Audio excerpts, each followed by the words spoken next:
I don't think we can get much more of a special day than we're having today for my mother. She's worked really long and hard all her life for not only our own people, but for the outer community.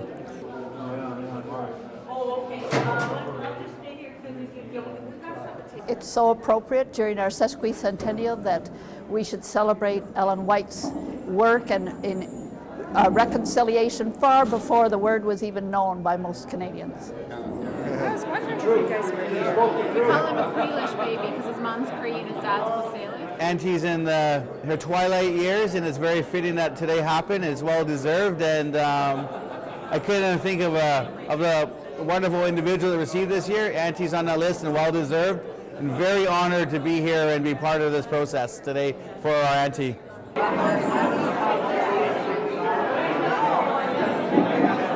Well, it's such a joy to be here, to be a part of the recognition nationally of Auntie Ellen because of the work that she's done locally, the work that she's done in various parts of the country. Because now it brings to light in the rest of this country the importance of the understanding of the First Nations people.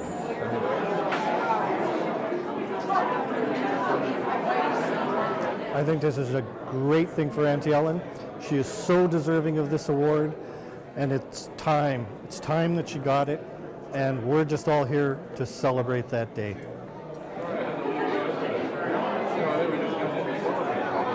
I met some very beautiful Aboriginal people, and I'm feeling happy because it's a very beautiful, special day.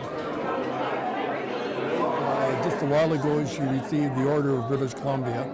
And so this is just absolutely a crowning honor for my mother right now. So we're really very happy with it.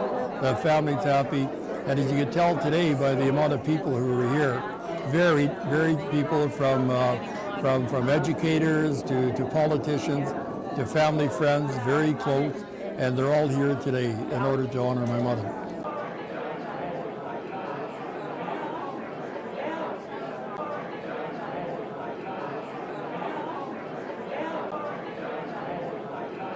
I feel like it's a great celebration, and Ellen has shown us a pathway that we can all follow to be in a good place.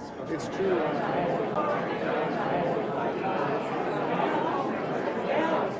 Auntie Ellen's been a champion of our peoples and bridging our worlds together, the Western world and the First Nations world. She's been a midwife since she was 9 years old. She's just in all the cultural teachings, along with her Western knowledge. She's just a godsend. We're very fortunate to have us in our world. And Auntie Ellen, I love you.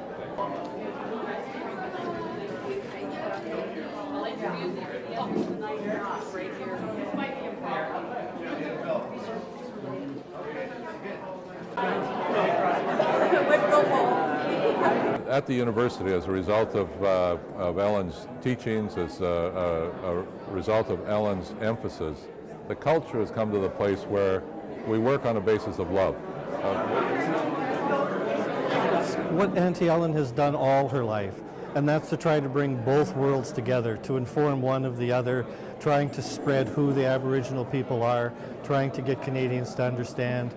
It's just been a wonderful life she's had. She's done so much.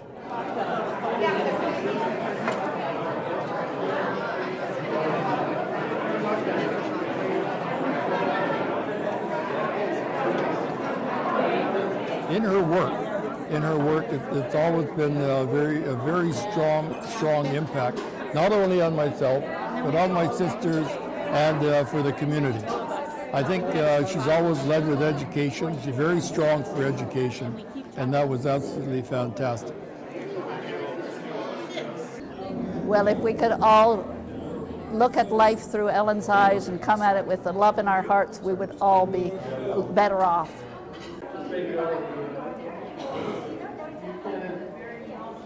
Auntie Ellen was always a matriarch and full of someone you just respected. When I remember being a child, just Auntie Ellen, you just listened, you respected, and she always had time, love, and lessons for you.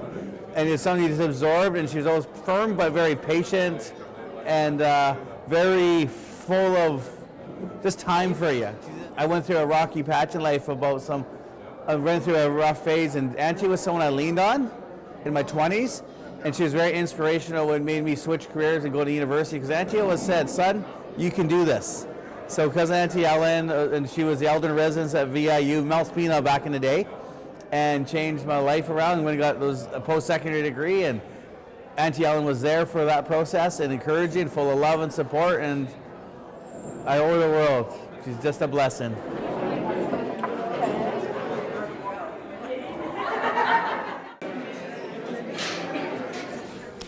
Testing. Testing, testing.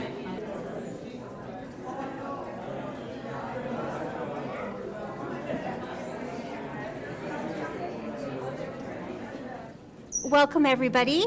Thank you for coming out today. If I could ask you all to please rise for the entrance of the Lieutenant Governor.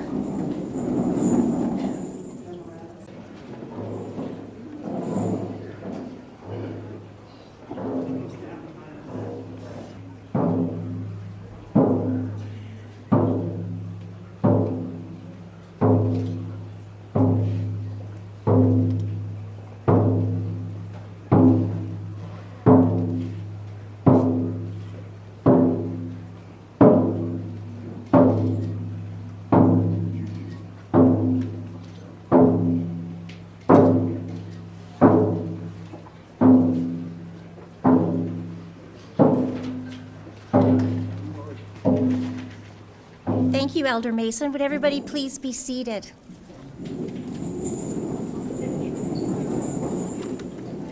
I would now like to ask Her Honor to say a few words.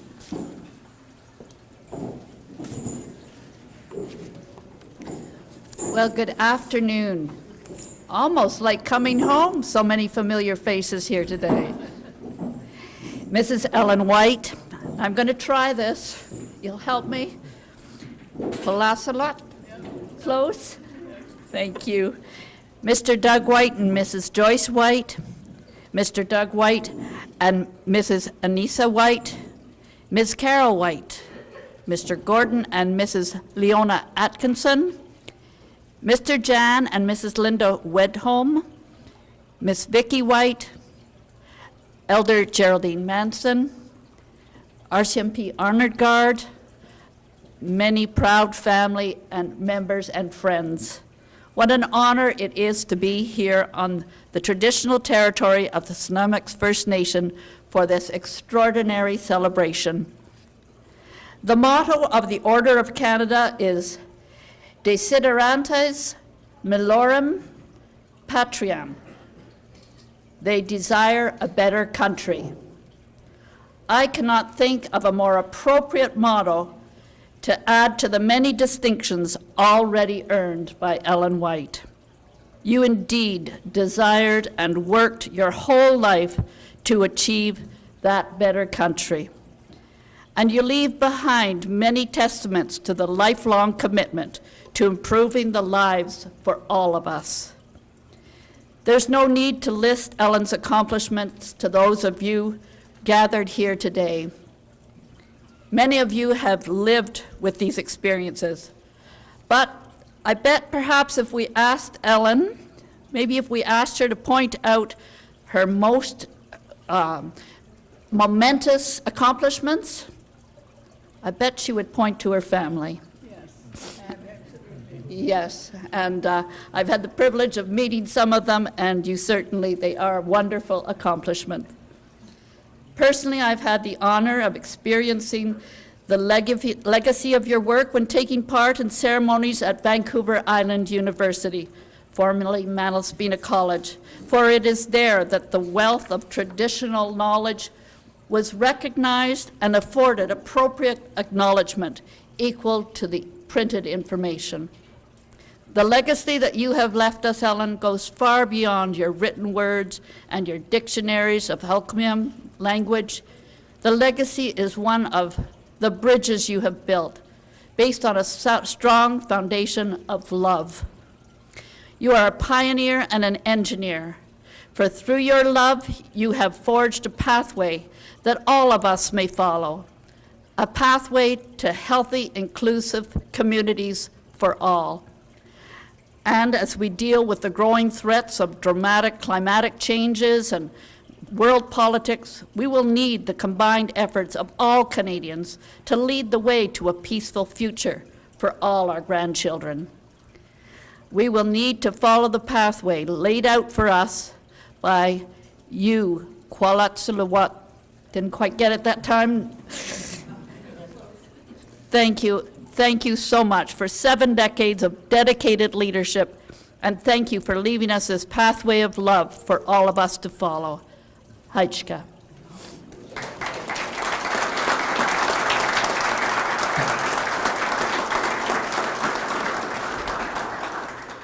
Thank you, Your Honor. We'll now read the medal citation prepared by the Governor General's office.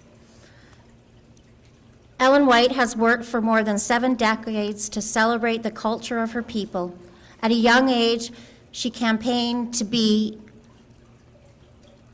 have electricity to her reserve and establish programs to better prepare Aboriginal children for the public school system. Later, as an elder, she wrote several books on the Coast Salish beliefs and practices and created one of the first dictionaries of the Hokkien language. She was able to build bridges between Aboriginal people and the larger community, notably as a longtime elder in residence at the Native Studies program at Vancouver Island University. Your Honor, I present Ellen White.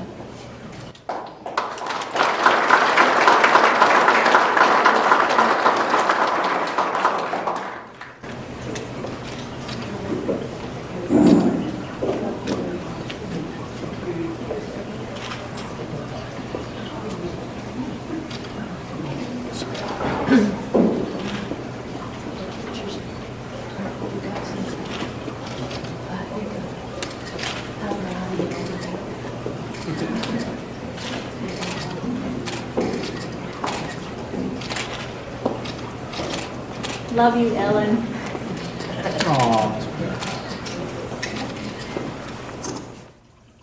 I would now like to call on Ellen's grandson, Doug White, to say a few words.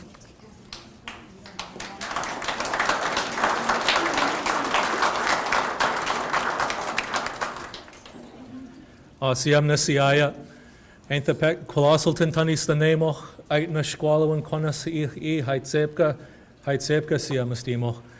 Good afternoon, everyone. It is such a wonderful honor to be with you all today on a day when grandmother's being honored in the highest way in the country. She's asked for me to share a few words, and I've thought about what to talk about. And I think building on the themes of the Lieutenant Governor's speech about her work in helping Canada become a better place. What it brings to mind for me is how Grandma started out in the education system that exists in this country. She was not allowed to go to the residential school, thankfully, on Cooper Island. And when that became clear, her and a number of her cousins were told by their grandmother, if you can't go to their school, you will go to my school. And she was raised up in the teachings, the Snuneymuxw, all of the sacred teachings of our people with her cousins. And with that remarkable moment in history, she was able to, and her cousins were able to bring into themselves the teachings of all of the elders of the Coast Salish world at that time, to use it for the betterment and in service of all of our peoples.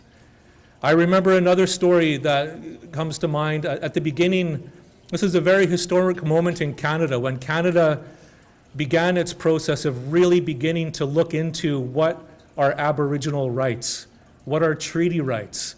And this is in the White and Bob litigation, when Grandma's late husband, Chief Doug White, was the chief, and his cousin Clifford White and David Bob had been out hunting deer out of season under the Provincial Game Act and had been charged. In terms of the advocacy that was required to bring our people together to support that litigation and appeal all the way up to the Supreme Court of Canada in the early 1960s, it required our communities to stand together in new ways that they hadn't before. It required Grandma to function as a translator of some kind for my late grandfather and for Wilson Bob from Snuneymuxw, when they were going to speak into the lawn houses around the Coast Salish world to go and seek support. Grandma was there with them to be their voice, to speak on their behalf, to bring together what became an incredibly historic moment in Canadian history. She's always said to me, as I've been growing up, you always go out and you seek and you look for expertise, you look for knowledge, you show respect to people that have suffered long and hard to gather up knowledge and experience, and you ask for them to share with you what they know. You must always reach and seek to have the knowledge of our people in one hand and the knowledge from the West in the other, and you must have them in balance if you're going to be a full person in this part of the world now, in the Coast Salish world, in what is now Canada, that our peoples need to hold both bodies of knowledge in equal respect and to use them together in powerful ways for the betterment of the country. She has been in every part of the education system from kindergarten up into universities, and in those spaces she sat with, as an elder at Vancouver University's First Nation Studies program, she sat with Canadians from across the country, people from other parts of the world, and spent a major part of her time and her professional career and effort talking about and sharing with people the stories about who Aboriginal peoples are. This is one of the most important projects of our country right now.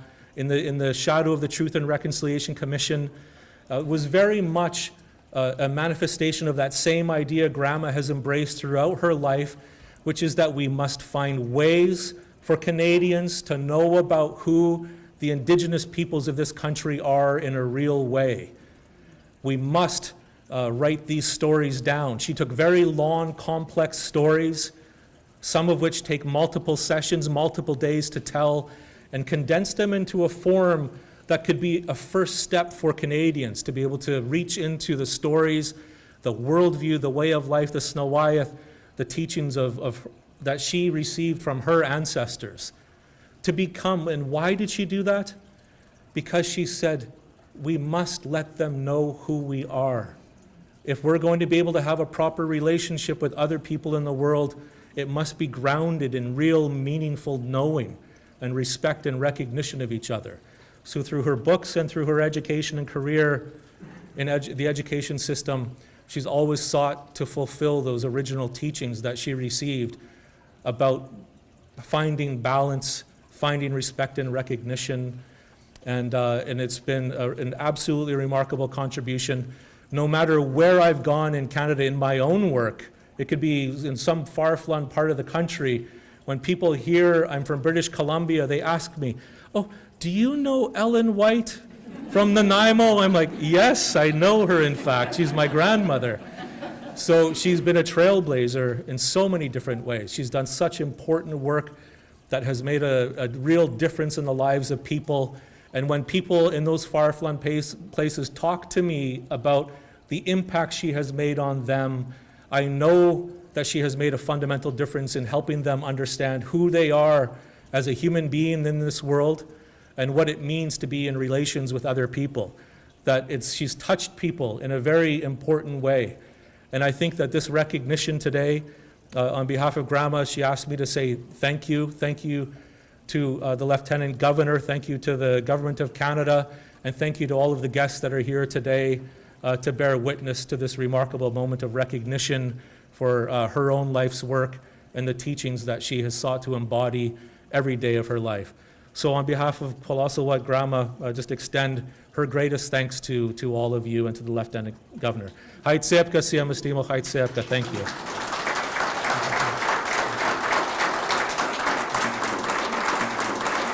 When I was first honored, how many years ago, and I said, what did I do? It's all I did was go out and teach the children and people. The people, yes, the older people who went to that first school, they were sent up north. And they were having a horrible time. And when they came down, they wanted to know why I was fighting so hard not to send our children in the same way.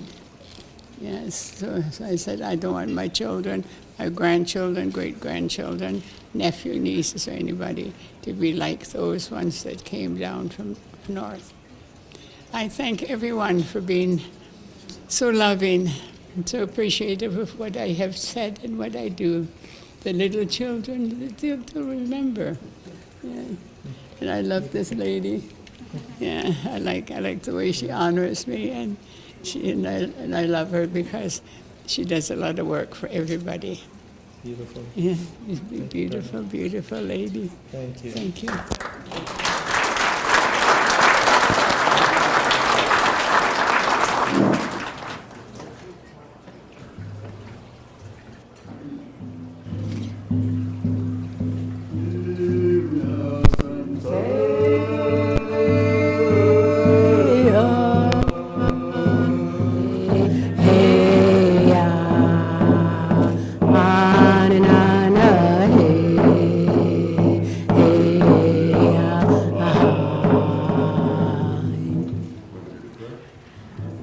Titotsiam, Dikuyanam, Titotsiam, greatest creator, as we have gathered here this afternoon, as you look upon each and every one of us, embrace the dear elder here today that we are honoring, great creator. Embrace her, fill her pockets full of energy, great creator, and those who have gathered and traveled afar, embrace them, clearing their path as they move from here to there, great creator. Embrace them as they travels. A lot of times I really appreciate all the kindness you have. These young children coming up and listen to great grandma. And grandson, can you come stand beside me?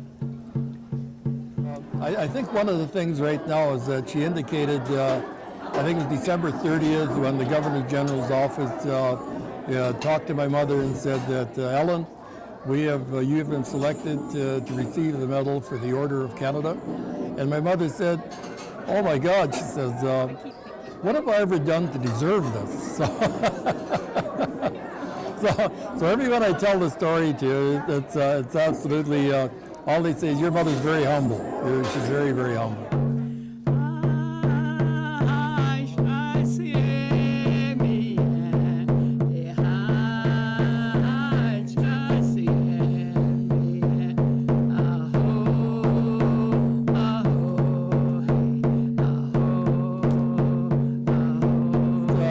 I think that most certainly we need to thank Canada for the honor that they bestowed upon my mother, because it just doesn't stop at my mother. It's the family, it's our community, it's the Snuneymuxw community, as Chief John Wesley indicated here earlier on. That Dougie says, I want you to know this is a big honor for our community too, not just for the family and your mother, but we feel the honor that's been bestowed upon her. And I think it's not only that, but it's great for Nanaimo also. And it's indicated here, I think it showed that the people who turned out here today, where they love my mother, they respect my mother, and she's going to be in their hearts forever. Sleep tight tonight and dream about what you saw. Yeah, but don't eat too much, or you'll be thinking about what you. Love you all. Love you for what your thoughts to come here and see. Yeah, and see what I'm just so grateful that all our children will be able to hear about Ellen's story and learn from Ellen. Congratulations!